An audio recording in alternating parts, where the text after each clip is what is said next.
Hello everyone, today I'll show you how to rotate selected pages and adjust page rotation.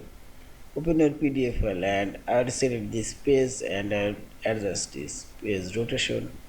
Click on this page thumbnail icon and here you will find this page and click on this page and select, and here you will find this page rotation angle and here you can select and make it right angle and see this page rotation now selected, and also fix this page rotation and select right and see this.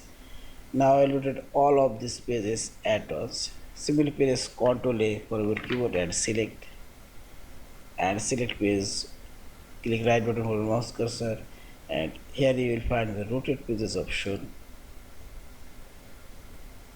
All pages select here and I rotate this one right and select rotate and see this, all of this page is now rotate right angle and clockwise.